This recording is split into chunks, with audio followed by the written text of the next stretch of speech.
సువార్త పరిచయం చేయడానికి మాకు ఇచ్చిన ఈ గొప్ప భాగ్యం బట్టి కాపరికి సంఘస్థులందరికీ వందనాలు.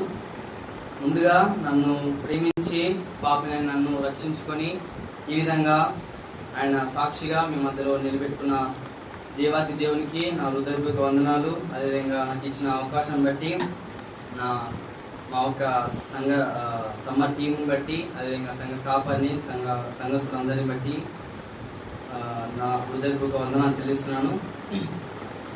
ఈ సమయంలో నేను కొన్ని మాటలు, నాకు సమయం ఎక్కువ లేదు, 45 నిమిషాల్లో నేను ముగించాలని నేను ఆశపడుతున్నాను. సో ఈరోజు మేము 11 దినాల నుంచి మేము సమ్మర్ నుంచి ఈ విధంగా జరిగిస్తూ వస్తూ ఉన్నాము. ఒక ఊరు తర్వాత ఒక ఊరు ఆ విధంగా మేము రావడం జరిగింది. నేను ఈ సమ్మర్ న్యూస్లో ఒకటి గమనించాను. ఏంటంటే క్రైస్తవులుగా ఉన్నాము, కానీ క్రైస్తవత్వం అంటే ఏంటో తెలియదు అన్నమాట. ప్రతి సంఘంతో వెళ్తున్నాము, కానీ ప్రతి దగ్గర నేను చూసేది గమనించేది ఏంటంటే తెలుసా, క్రైస్తత్వం అనేది లేదు. అంటే క్రైస్తత్వం అంటే యేసుక్రీస్తు గురించి తెలియని అవగాహన లేని వాళ్ళు చాలామంది ఉన్నారు. మళ్ళీ కొంతమంది ఇంకా ఏంటంటే ఎవరన్నా అడిగితే ఏమంటారంటే క్రైస్తవుని అని చెప్తారు, కానీ క్రైస్తత్వం అంటే ఏంటో తెలియదు. క్రైస్తత్వం అంటే ఏంటండి? యేసుక్రీస్తుని వెంబడించిన వాళ్ళు ఏమంటారు? క్రైస్తవులు. మీరు నిజంగా వెంబడిస్తున్నారా క్రైస్తవాన్ని?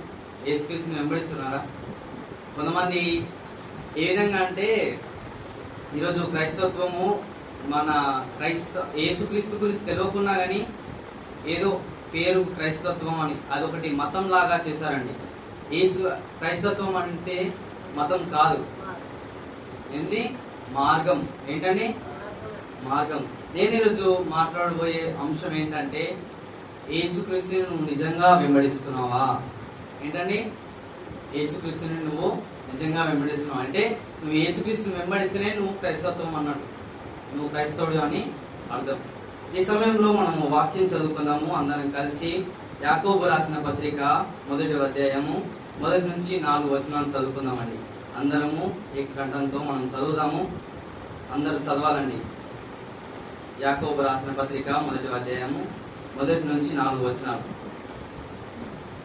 దేవుని యొక్కయు ప్రభు అయిన యేసుక్రీస్తు యొక్కయు దాసుడైన యాకోబు అన్ని దేశముల యందు 12 వారికి, నా సహోదరులారా, మీ విశ్వాసమును పరీక్ష ఓర్పుడు పుట్టించునని ఎరిగి మీరు నానా విధములైన శోధనలు ఇచ్చుకొనండి. మీరు సంపూర్ణులను అను ఏ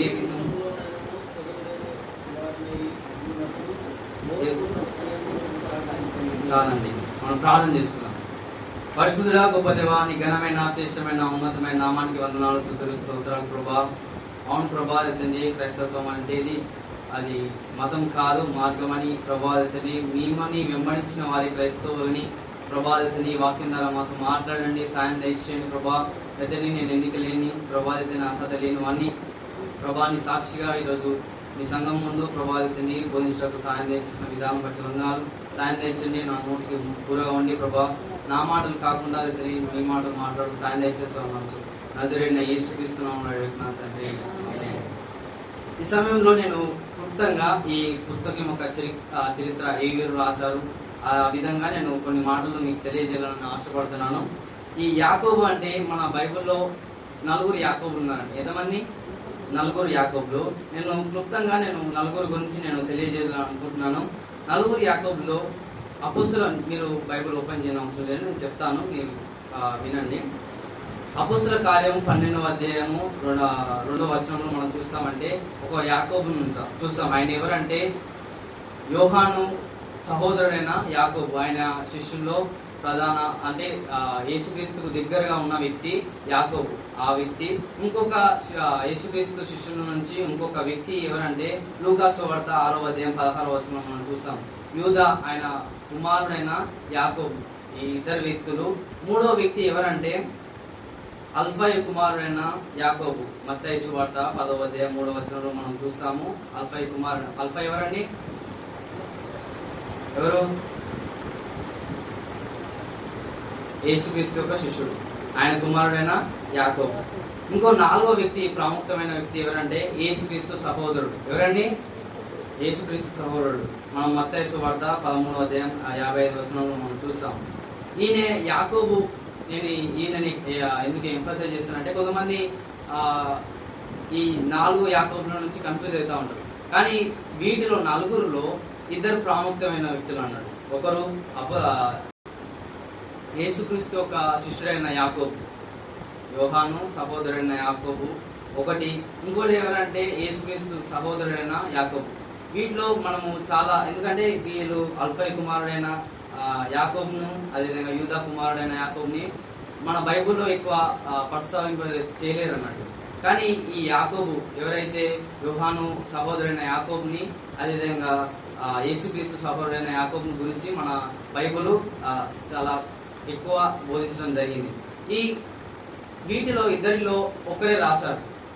వాటిలో కొంతమంది ఏమంటారంటే యేసుక్రీస్తుతో పాటు ఉన్నాడు కాబట్టి, ఎవరో యేసుక్రీస్తుతో పాటు ఉన్నారు, ఎవరో శిష్యుడు యోహాను సహోదరుడైన యాకోబు ఆయనే రాశారని కొంతమంది అంటారు. కొంతమంది ఏంటంటే యేసుక్రీస్తు సహోదరుడైన యాకోబు అని అంటారు. నేను ఎవరిని చెప్పాలనుకున్నా అంటే యేసుక్రీస్తు సహోదరుడైన యాకోబు గురించి. ఎందుకంటే ఈ యేసుక్రీస్తు ఆయన శిష్యుడైన యాకోబు ఎందుకు కాదంటే, ఆయనే మనము అపోస్తుల కార్యము 12వ అధ్యాయం 2వ వచనం ఎవరైనా చదివి వినిపిస్తారా? అపోస్తుల కార్యము 12వ అధ్యాయం 2వ వచనం.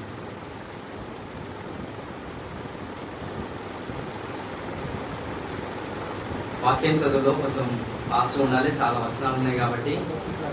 అపోస్తుల కార్యం 12వ అధ్యాయం 2వ వచనం. యోహాను సహోదరుడైన ఖడ్గంతో చంపించిండు. దాని తర్వాత ఎవరు చంపారండి? దాని తర్వాత హేరోదు. చాలండి, చాలు. ఈయన ఎప్పుడు చనిపోయాడంటే క్రీస్తు శకం 44 క్రీస్తు శకం 44లో చనిపోయాడు. కానీ ఈ పుస్తకం ఎప్పుడు రాసిందంటే క్రీస్తు శకం 45 నుంచి 50 ఆ ప్రాంతంలో ఈ పుస్తకం రాయబడి ఉన్నది. సో ఇక్కడ మనకి ప్రత్యేకమైన వ్యక్తి ఎవరున్నారంటే యేసుక్రీస్తు అయిన సహోదరుడైన యాకోబు. ఈయన యేసుక్రీస్తుని ఎప్పుడు అంగీకరించాడంటే, ఈయన ఎలాంటి వ్యక్తి అంటే, కొంతమంది నమ్ముతారు ఏంటంటే యేసుక్రీస్తుకి సహోదరులు లేరు అని. కొంతమంది వేరే సంఘం వారు ఈ విధంగా ఉంటారు ఏంటంటే, మరియా కన్యనే ఉన్నది, దాని తర్వాత ఎవరిని కనలేదు అని కొంతమంది చెప్తారు. కానీ ఎప్పుడైతే మనము ఈ యాకోబు గురించి చదివినట్లయితే, మనకు మత్తయి మార్కులు ఈ సువార్తలు చూసినట్లయితే ఆయనకి కుమారులు ఉన్నారని తెలియజేయడం జరిగింది. ఇక్కడంటే యోహాను సువార్త 7వ అధ్యాయము 5వ వచనంలో అక్కడ తెలియజేసిన మాట ఏంటంటే, ఆయన సహోదరుడైన అదేమన్నా చదివి వినిపించండి. యోహాను సువార్త 7వ అధ్యాయం 5వ వచనం. ఆయన సహోదరుడైన ఎవరైనా యేసుక్రీస్తు. ఓకే, ఎవరు విశ్వాసం ఉంచారు? ఆయన సహోదరులు. ఆ సహోదరులు కొంతమంది ఆయన ఫస్ట్ ఆయన ఎవరంటే, మొదటిగా ఉన్న వ్యక్తి ఎవరంటే యాకోబు. ఈయనే ఎవరు?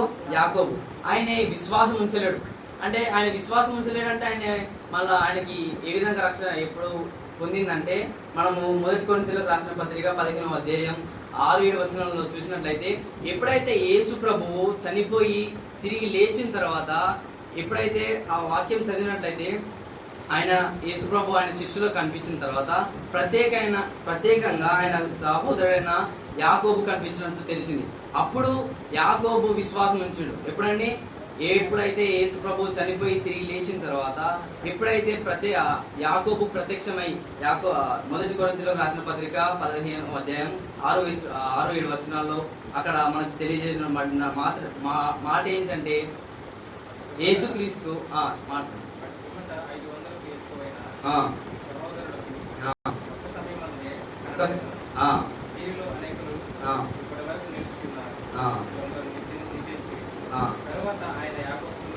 ఏంటి ఎవరికండి? యాకోబుకును ఇక్కడ కంబైన్ చేయట్లేదండి, అంటే కలిసి చెప్పట్లే. శిష్యులకి యాకోబుకి ప్రత్యేకంగా కనిపించాడని తెలియజేశారు. సో యాకోబు ఎప్పుడైతే యేసుప్రభుని చనిపోయిన తర్వాత చూశాడో అప్పుడే దేవుని మీద విశ్వాసం ఉంచాడు. దానికంటే ముందు ఏ విధంగా ఉన్నాడంటే ఆయన లైఫ్ స్టోరీ ఎట్లా అంటే, యేసుప్రభు సహోదరైన యేసుప్రభు ఆయన దేవుడిని అంగీకరించకుండా ఆయన ఎగతాళి చేస్తూ ఆ విధంగా ఉండేవాడు. కానీ ఎప్పుడైతే రక్షించబడ్డాడో ఆయన గురించి అక్కడ ఉన్న యెరూషలేము సంఘస్థుల నుండి అక్కడ చెప్పడం జరిగింది. ఇది ఒక బ్రీఫ్గా పరిచయం చేయడం జరిగింది. ఇప్పుడు మన వాక్యం పరిచయంలోకి వచ్చినట్లయితే నా ముఖ్య ఉద్దేశం ఏంటంటే మనం చెప్పాను కదండి ఫస్ట్ ఏంటంటే, నువ్వు నిజంగా యేసుక్రీస్తుని వెంబడిస్తున్నావా? నా ముఖ్య ఉద్దేశం ఏంటంటే మన విశ్వాసంని మాటల చేతల్లో చూపించాలి. కొంతమంది అంటారు కదా, మాటల్లో కాదు చేతల్లో చూపించాలని. ఆ విధంగా మన విశ్వాసం కొంతమంది ఏమంటారంటే, నేను యేసుప్రభువుని నమ్మాను కానీ ప్రూఫ్ ఏంది? ఆ విధంగా కదా ఈ పుస్తకం మొత్తం, యాకోబు పత్రిక మొత్తము ప్రాక్టికల్గా ఉంటారండి, అంటే వ్యక్తిగతంగా జరిగింది. మిగతా కాకుండా ఇవి ప్రత్యేకంగా ప్రాక్టికల్గా తెలియజేయడం జరిగింది. ఇది ఎవరికి రాశారంటే 12 గోత్రముల వారు. ఎప్పుడైతే మనం అపోస్తుల కార్యము చూసినట్లయితే అక్కడ ఉన్న సౌలు, ఎప్పుడైతే సౌలు పౌలుగా మారాడు, పౌలుగా మారక ముందు సౌలు ఆయన అక్కడ ఉన్న ప్రజల ఎవరైతే ప్రభుని విశ్వాసం ఉంచారో వాళ్ళని హింసిస్తున్నప్పుడు, ఎప్పుడైతే స్టీఫెన్ చనిపోయిన తర్వాత అక్కడ ఉన్న ప్రజలందరినీ హింసిస్తున్నప్పుడు అక్కడున్న ప్రజలందరూ, యెరూషలేములో ఉన్న ప్రజలందరూ అక్కడున్న వివిధ 12 గోత్రం వాళ్ళు చెదిరిపోవడం జరిగింది. ఎందుకంటే యేసుప్రభుని నమ్మడం ద్వారా వాళ్ళు ఆ విధంగా వెళ్ళిపోవడం జరిగింది. వారికి యాకోబు రాస్తున్నాడు. ఎందుకు యాకోబు రాస్తున్నాడంటే, మనము అక్కడ ఉన్న సంఘంలో ఇక్కడ ఈయన ఏం చేశాడంటే ప్రధాన యాజకుడు లాగా పనిచేసేవాడు. ఎవరు? యాకోబు. వారిని బట్టి యాకోబు రాస్తున్నాడు. మొదటి వచనంలో మనం చూసినట్టయితే దేవుని యొక్కయు ప్రభు అయిన యేసుక్రీస్తు యొక్కయు. ఇక్కడ మనం చూస్తాం దేవుని యొక్కయు అంటే ఎవరండి? తండ్రి అయిన దేవుణ్ణి. ఓకే, తండ్రి అయిన దేవుణ్ణి చెప్తున్నాడు. దాని తర్వాత ఒక మాట అంటున్నాడు, ప్రభు అయిన యేసుక్రీస్తు యొక్కయు. ఎవరండి? ప్రభు. అంతకుముందు యాకోబు ఏ విధంగా ఉన్నాడండి? రక్షించబడక ముందు. ఎప్పుడైతే ఒక సందర్భము చెప్పాలని ఆశపడుతున్నాను. ఎప్పుడైతే యేసుప్రభు యూదుల బోధించడానికి వెళ్తున్నప్పుడు అక్కడ ఆయనను చంపేశారని వర్తమానం తెలియజేసినప్పుడు, ఎప్పుడైతే యేసుప్రభు ఇంటి దగ్గర ఉన్నప్పుడు అప్పుడు యాకోబు ఈ విధంగా ఎగతాళి చేశాడు. ఏమని? ఇక్కడ ఎందుకున్నావు నువ్వు నీ పేరు కావాలి కదా, నువ్వు దేవుడు అని చెప్పుకోవాలి కదా, నువ్వు ఇక్కడ ఎందుకున్నావు? అక్కడికి వెళ్ళి నీ దేవుని అని నువ్వు యేసుప్రభు అని చెప్పండి, ఆ విధంగా వెళ్ళడానికి నువ్వు ఇక్కడ ఎందుకున్నావు అని ఆ విధంగా ఎగతాళి చేసేవాడు. ఇప్పుడు ఏమంటున్నంటే ప్రభు అయిన యేసుక్రీస్తు యొక్కయు, దాని తర్వాత మాట అండి, దాసుడనైనా. ఒక మాట ఏ విధంగా తగ్గించుకుంటే తెలుసా? అంతకుముందుకు ఎవరైతే యేసుప్రభుని ఎగతాళి చేసిండో యాకోబు, ఇప్పుడు ఏమంటుండో దాసుడు. దాసుడు గురించి మనం మాట్లాడితే మాది తెలంగాణ అండి. మా తెలంగాణలో ఒక మాట అంటారు, అంటే పనివాడు మళ్ళీ ఇంకోటి ఏంటంటే జీత పనివాడు అంటారు కదా, ఆ విధంగా. అంటే ఇక్కడ దాసుడు అంటే దాసుడునైనా, అంటే దాసుడు అంటే ఎవరంటే నా జీవితాన్ని ఇప్పటి వరకు నా ఇష్టానుసారంగా బతికాను, కానీ ఇక ముందు దాసుడు అంటే నా జీవితాన్ని మొత్తం నీకే అప్పగిస్తున్నాను. మళ్ళీ అక్కడ ఒక గొప్ప మాట ఏంటంటే ప్రభు అయిన యేసుక్రీస్తు యొక్కయు అంటే దేవునితో సమానం చేస్తున్నాడు. ఎవరు? యాకోబు. అంటే యేసుప్రభు ఎవరు మరి? దేవుడేనా? మనము యోహాను సువార్త 1వ అధ్యాయం 1వ వచనంలో చూస్తాం. ఆ మాట ఏంది? చదవండి ఎవరన్నా, అందరికి తెలిసిన మాట. ఎవరైనా చెప్తారా? ఆదియందు. ఆ వాక్యం ఎవరు మరి? ఆ వాక్యం ఎవరు? యేసుక్రీస్తు. ఆయన మరి ఎప్పుడు ఆది అందున్న దేవుడు. ఎప్పుడు ఈయన అంగీకరించాడంటే ఆయన ఎప్పుడైతే విశ్వాసం ఉంచి రక్షణ మానమనసు పొంది ఆయన నా పాపం నిమిత్తమై నీ పాపం నిమిత్తమై చనిపోయి తిరిగి లేచాడని ఎప్పుడైతే విశ్వాసం ఉంచిండో, దాని తర్వాత ఆయన జీవితం ఏ విధంగా ఉంది? తగ్గింపు గల జీవితం ఉందండి. ఎలాంటి జీవితం? తగ్గింపు. దాసుడనైనా ప్రభు అయిన యేసుక్రీస్తు సహోదరుడిని మనము మన ఇంట్లో మా ఇంట్లో మేము మా సుశాంత్, మా తమ్ముడు, మా సహోదరుడు, మేము ఎప్పుడైనా మాట్లాడేటప్పుడు ఏమంటే ఫ్రెండ్లీగా మాట్లాడుకుంటాం. ఎట్లా అండి? సహోదరుడు కదా. కానీ ఇక్కడ ప్రభు అయిన యేసుక్రీస్తు అంటే ఆయన దేవునితో పోల్చుంటే ఈయన ఎవరు మరి? దేవుడు. ఆయన ఆది అందున్న దేవుడు. అంతకుముందుకు ఆయన నమ్మలేడు. కానీ ఎప్పుడైతే నమ్మిండో, ఎప్పుడు యేసు ప్రభు నిజమైన దేవుడు అని ఎప్పుడు నమ్మిండో? చనిపోయి తిరిగి లేచిన తర్వాత. అవందాకా అప్పటికి ముందు ఆయన నమ్మలేడు. ఎప్పుడు నమ్మిండో? ఎప్పుడైతే తిరిగి లేచిన తర్వాత, ఎప్పుడైతే ప్రత్యక్షపై ఆయనే నిజమైన దేవుడు అని ఎప్పుడైతే తెలియజేశాడో యేసు ప్రభు, అప్పుడు ఆయన విశ్వాసం ఉంచాడు. అంత మాత్రమే కాకుండా ఆయన తగ్గించుకొని ఏమంటుండో, దాసుడైన అంటే నేను ఇంతకుముందు నా ఇష్టానుసారంగా జీవించాను, ఇప్పుడు నా జీవితం మారింది. అదే సాక్ష్యం. మన జీవితంలో కూడా మనము ఏ విధంగా ఉండాలంటే, మన జీవితం ఇప్పటికి ముందు ఏ విధంగా మనం జీవించామో ఇక ముందు కూడా మనము ఆ విధంగా జీవించకుండా దేవుడికి దాసునే మనం జీవించాలి. మన జీవితాలు ఎవరికి అప్పగించాలి? యేసు ప్రభుకి అప్పగించాలి. ఆ విధంగా మనం తగ్గించుకొని ఉండాలి. నేను ఈ వచనంలో నేను తెలియజేస్తున్న మాట ఏంటంటే, నువ్వు నిజంగా యేసుక్రీస్తుని వెంబడిస్తున్నావు అయితే నువ్వు తగ్గింపు గల జీవితాన్ని నువ్వు జీవించాలి. ఎలాంటి? దాసుడనైనా అంటే నీ జీవితాన్ని మొత్తాన్ని ఎవరికి ఇవ్వాలి? యేసు ప్రభుకి అప్పగించాలి. నీ ఇష్టానుసారంగా జీవించద్దు. మన ఇష్టానుసారంగా మనం జీవించద్దు. కొంతమంది ఎట్లా అంటే, యేసు ప్రభు రక్షించాడు కదా, దాని తర్వాత మళ్ళా రక్షణ ఎట్లయినా పోతుందండి. రక్షణ వెళ్తుందా? వెళ్ళదు కదా. కానీ ఆ రక్షణ వెళ్ళదు కాబట్టి మన ఇష్టానుసారంగా జీవిస్తారు. కానీ ఇక్కడ మాట ఏంటంటే, యేసు ప్రభుని వెంబడించిన వారు తగ్గింపు గల జీవితాన్ని మనం జీవించాలి. అంటే మనమే జీవించాలంటే యేసు ప్రభు ఈయన జీవించండు. మనం చూసినట్లయితే యోహాను సువార్త 13వ అధ్యాయం 4-5 వచనాలు చదవండి. యోహాను సువార్త 13వ అధ్యాయం 4-5 వచనాలు.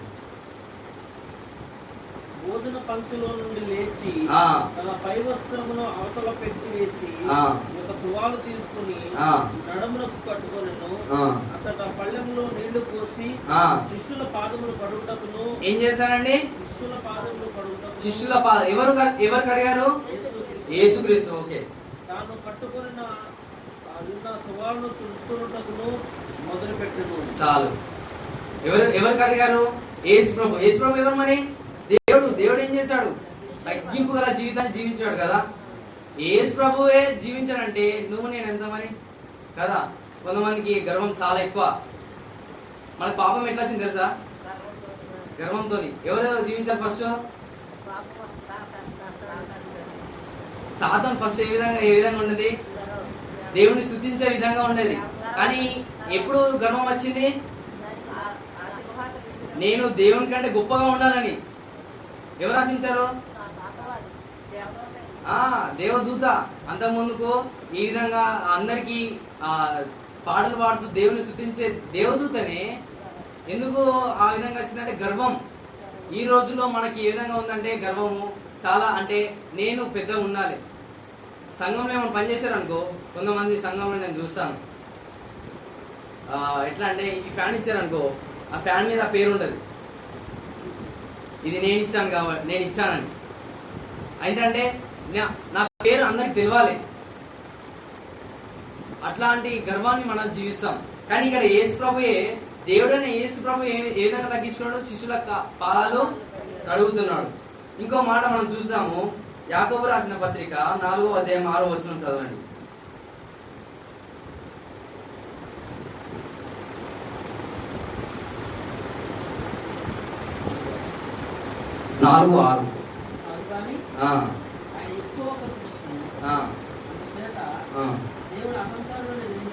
ఏంటంటే ఎవరిని?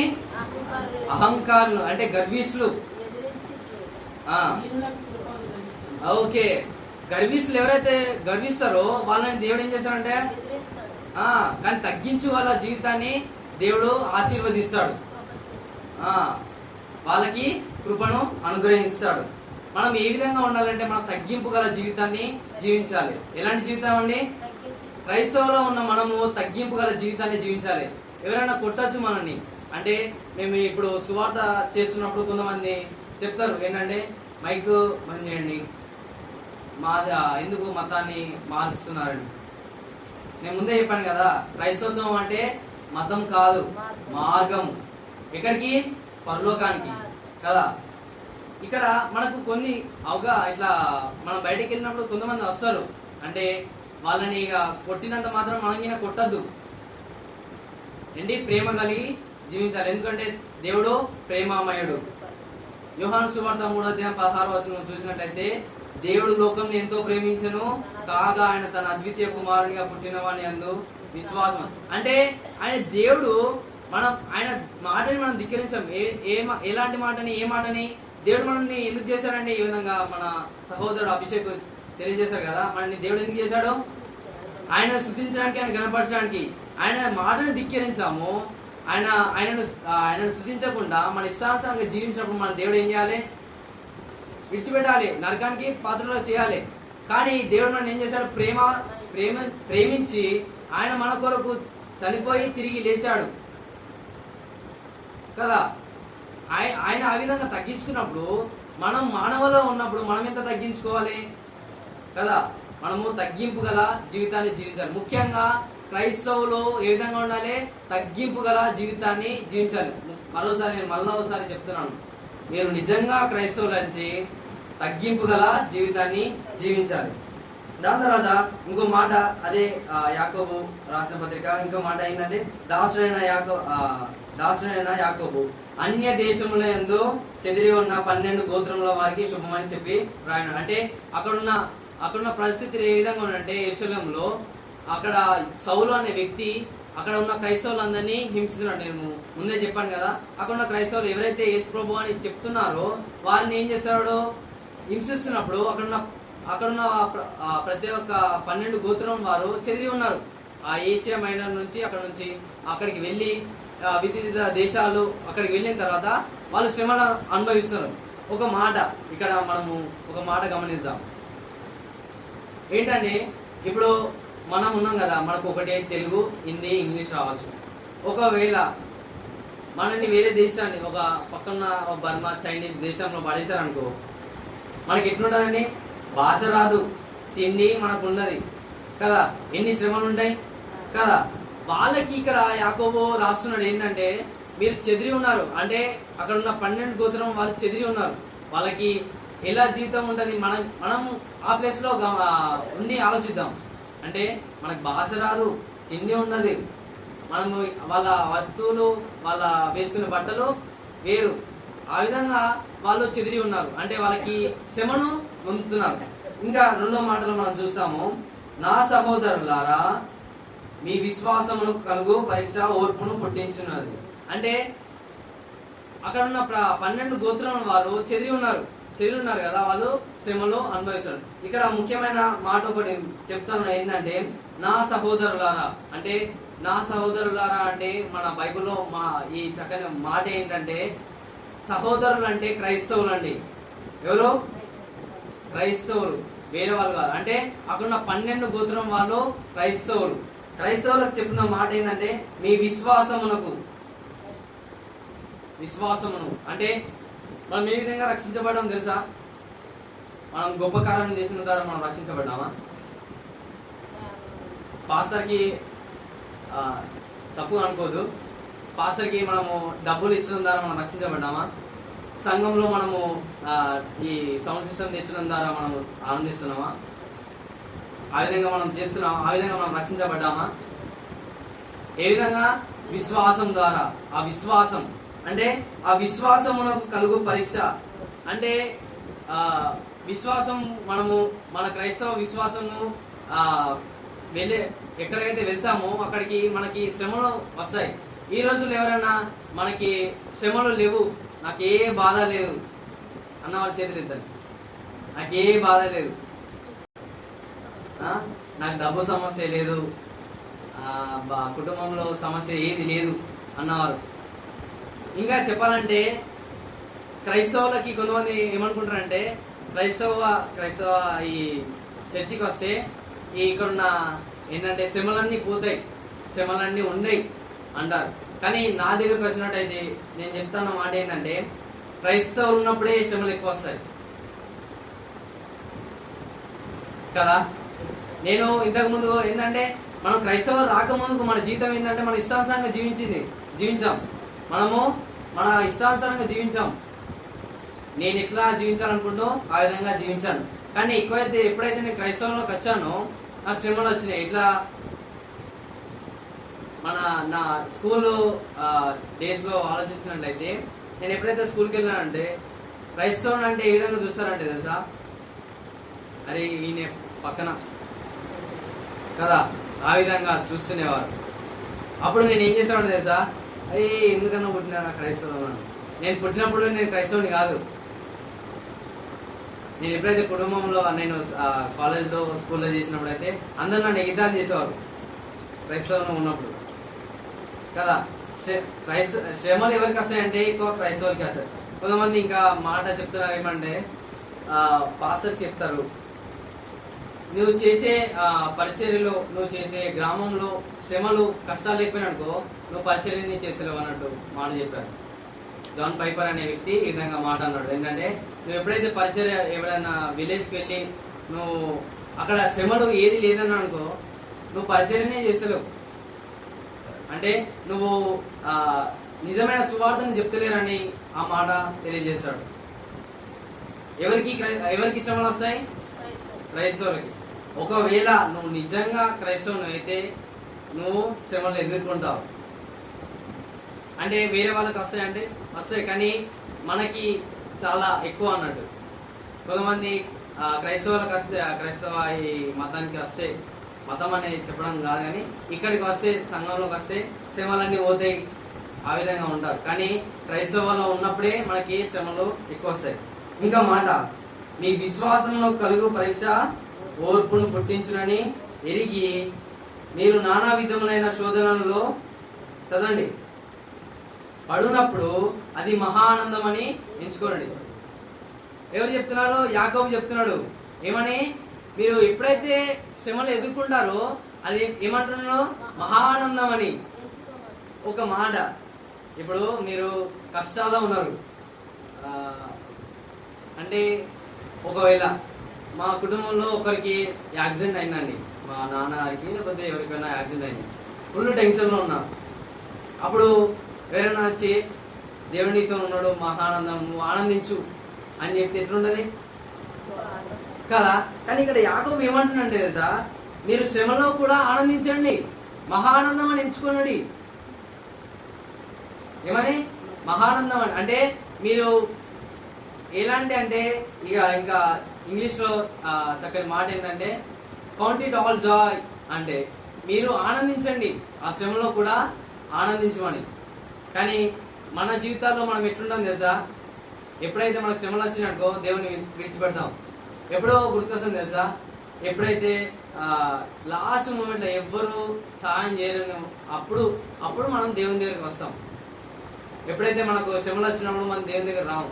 ఎప్పుడైతే ఎవరు లేనప్పుడు అప్పుడు దేవుని దగ్గరికి వస్తాం. కానీ ఎప్పుడైతే మనం శ్రమలు ఎదుర్కొంటామో మనం మహానందం అని ఎంచుకొని దేవునికి ప్రార్థన చేసి ఆ శ్రమలో కూడా మనము ఎదుర్కోవాలి.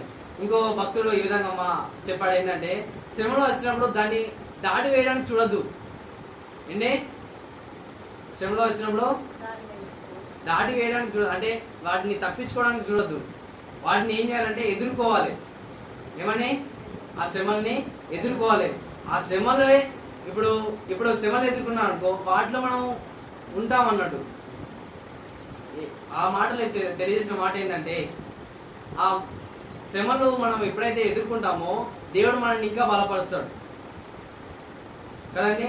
ఎప్పుడైతే మనం శ్రమలను ఎదుర్కొంటామో అప్పుడు మనల్ని దేవుడు ఇంకా అభివృద్ధి పరుస్తాడు, మన ఆత్మీయ జీవితాన్ని అభివృద్ధి పరుస్తాడు. ఎప్పుడైతే మనము శ్రమలో ఉంటామో మనం ఏం చేయాలి?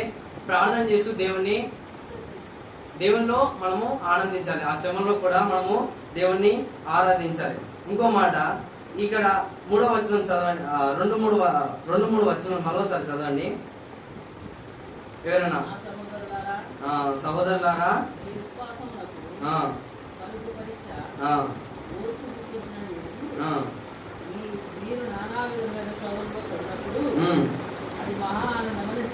అంతే. ఏంటంటే నేను ఇక్కడ మరోసారి హెచ్చరిస్తున్న మాట ఏంటంటే, మీరు నిజంగా క్రైస్తవులు అయితే మీరు అక్కడ ఉన్న శ్రమలు, ఏవైతే శ్రమలు ఉన్నాయో వాటిని మనము ఎదుర్కోవాలి. దాటి వేయమని చెప్పలే, ఎదుర్కోవాలి కదండి. క్రైస్తవులు ఉన్నప్పుడు మనము దేవుని మీద ఆధారపడి మనము బ్రతకాలి.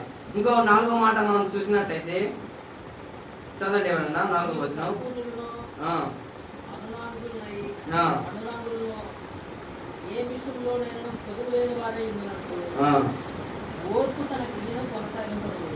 చాలండి.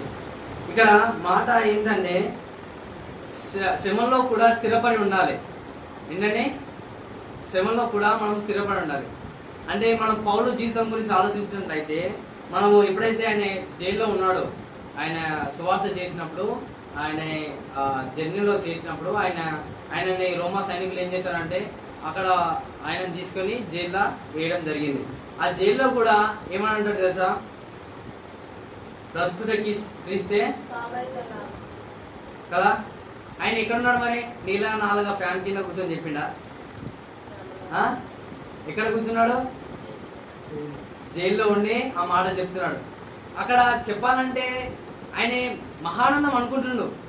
ఏంటంటే ఆనందిస్తుండు. ఆ శ్రమను కూడా దేవుడు నాకు ఇచ్చిండు. దాంట్లో కూడా ఆయన మళ్ళా జైల్లో ఉండిగిన సైలెంట్ ఉండలే. అక్కడ ఉండిగిన ఆయన పత్రికలు రాశాడు. ఎన్ని పత్రికలు రాశాడు పౌలు? ఎన్ని రాశాడు? 13 పత్రికలు రాశాడు. ఎన్ని? 13 పత్రికలు రాశాడు. ఇంకా చెప్పాలంటే ఆయన ఎప్పుడైతే చనిపోవాలని అనుకున్నాడు, అంటే ఎప్పుడైతే చనిపోతారని తెలిసిందో అప్పుడు ఒక మాట అన్నాడు. ఏం మాట అంటే నేను చెప్తాను. 2 తిమోతి 4వ అధ్యాయం 7-8 వచనాలు చదవండి.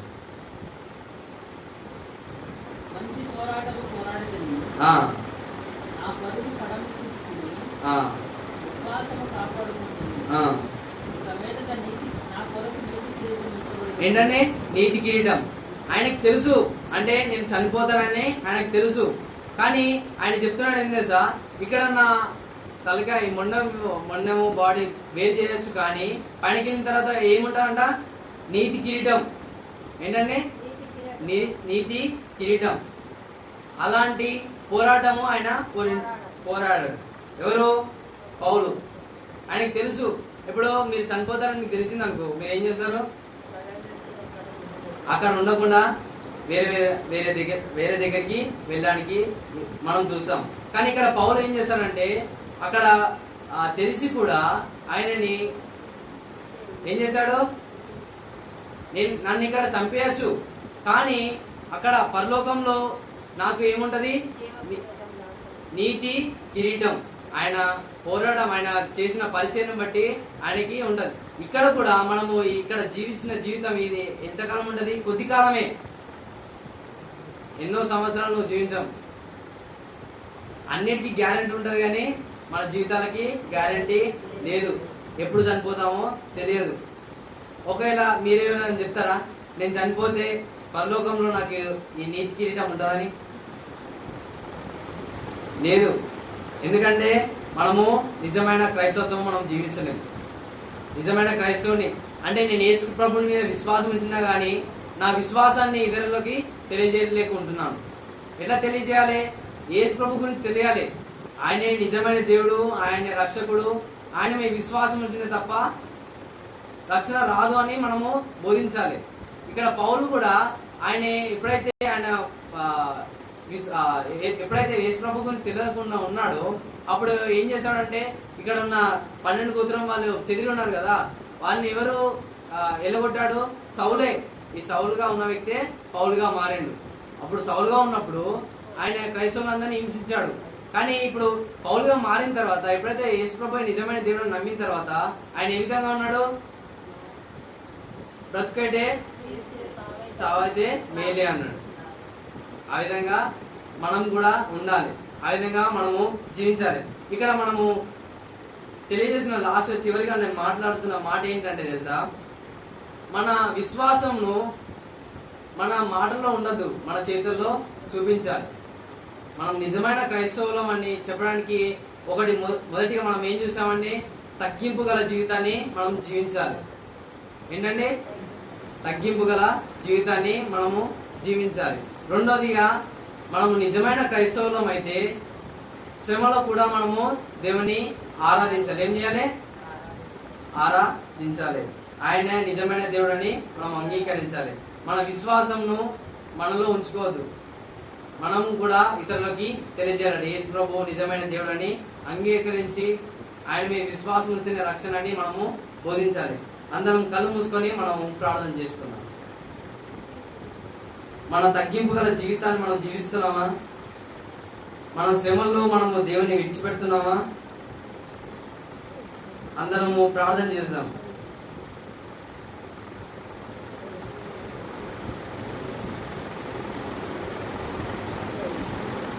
ఆయనే నిజమైన దేవుడు.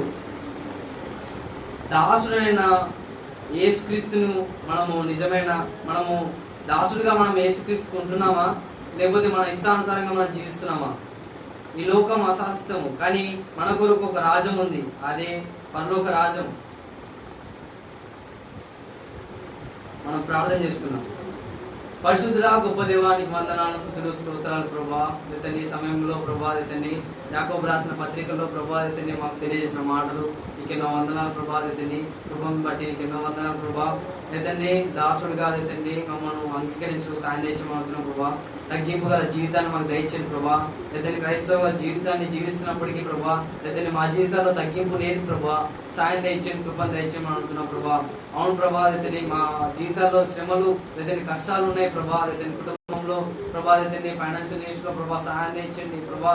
ఇతని మేము వెళ్తున్నాగా ప్రభా, మీ మీద ఆధారపడకు సాయం తెచ్చేయమని అంటున్నాం ప్రభా. అదే ఇంకా ప్రభా, ఇతన్ని పౌలు వల్లే ప్రభా, ఇతన్ని మేము కూడా అలాంటి విశ్వాసాన్ని మాకు దయచేయమని అంటున్నాం ప్రభా. ఇతన్ని మీరే సాయం దయచేయండి, కృపను దయచేయమని అంటున్నాం ప్రభా. ముఖ్యంగా ఈ సంఘాన్ని బట్టి ప్రార్థిస్తున్నాం, మీరే సాయం దయచేయండి, కృపను దయచేయండి ప్రభా. తగ్గింపుల జీవితాన్ని మీరే జ్ఞాపకం చేసుకోమని అడుగుతూ నజరేయుడైన యేసుక్రీస్తునామమున అడుగుతున్నాను తండ్రి. ఇచ్చిన సమయాన్ని బట్టి సంఘానికి కాపరికి సంఘస్థులందరికీ నా హృదయపూర్వక వందనాలు.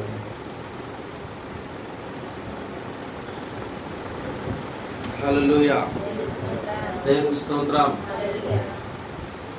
ఇప్పటి వరకు దేవుని దాసులు చక్కగా దేవుని వాక్యాన్ని మనకు వివరించారు. దీన్ని బట్టి మనం దేవుని స్తుతిద్దాము. సంపత్ వాక్యాన్ని ప్రారంభించేటప్పుడు ఒక మాట చెప్పాడు. ఏంటంటే క్రైస్తవుల్లా కనిపించే క్రైస్తవులు ఉన్నారు, నిజమైన క్రైస్తవులు కూడా ఉన్నారు. మనం తూర్పుకు పోసినప్పుడు ఏం జరిగింది? నిజమైన గింజలన్నీ కూడాను కింద పడతాయి. ఏవైతే డొల్ల గింజలు ఉంటాయో అవి ఏం చేస్తాయి? గాలికి ఎగిరిపోతాయి అన్నమాట. అంటే ఈ రోజున నేటి సమాజంలో క్రైస్తవులుగా పిలువబడుతున్న వాళ్ళు చాలామంది ఉన్నారు, రైట్? అయితే క్రైస్తవులని ఎప్పుడు అంటారంటే, ఒకసారి మాట చదవండి. అపోస్తుల కార్యములు 11వ అధ్యాయము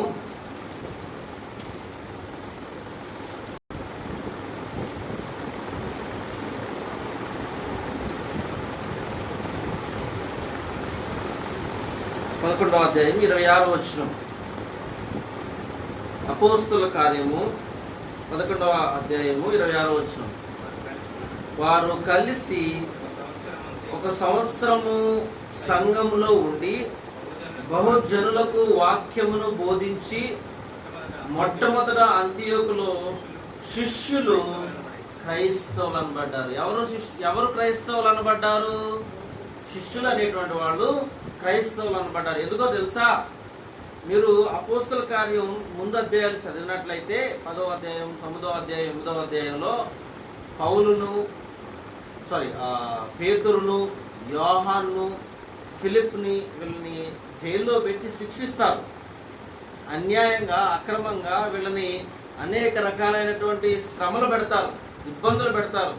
ప్రభుత్వం నుంచి వ్యతిరేకత, రైట్, అధికారుల నుంచి వ్యతిరేకత. వీళ్ళు యేసుక్రీస్తు ప్రభువారిని బోధించకూడదు, యేసుక్రీస్తు ప్రభువారిని అనుసరించకూడదు, యేసుక్రీస్తు పునరుత్థానం గురించి వీళ్ళు ఏ మాట మాట్లాడడానికి వీల్లేదని వాళ్ళని ఖండించి, గద్దించి వాళ్ళు ఏం చేస్తారంటే, మీరు క్రైస్తత్వాన్ని పాటించడానికి, క్రైస్తత్వాన్ని వెంబడించడానికి వీల్లేదని చెప్పినా సరే శిష్యులు ఏం చేస్తారంటే ఆ శ్రమలను కూడా ఓర్చుకుని తట్టుకొని సహించి వాళ్ళు క్రీస్తుని వెంబడిస్తారు. అందుకనే వాళ్ళని ఏమని పిలిచారు? మొదటిగా క్రైస్తవులని పిలిచారు. రైట్. ఒకవేళ మనకి ఏ కష్టం లేకపోతే, ఒకవేళ మనకి ఏ బాధ లేకపోతే, ఒకవేళ మనకి ఏ దుఃఖం లేదనుకోండి, మనమందరం కూడా హల్లెలూయా చెప్తాం, మనందరం కూడా దేవునికి స్తోత్రం అంటాం, మనందరం కూడా దేవుడికి వందనాలు చెప్తాం. కానీ ఒక క్రైస్తవుడి యొక్క వ్యక్తిగత జీవితం ఎప్పుడు బయటపడిద్దంటే, ఒక వ్యక్తి, ఫలానా వ్యక్తి నిజమైన క్రైస్తవుడు అని ఎప్పుడు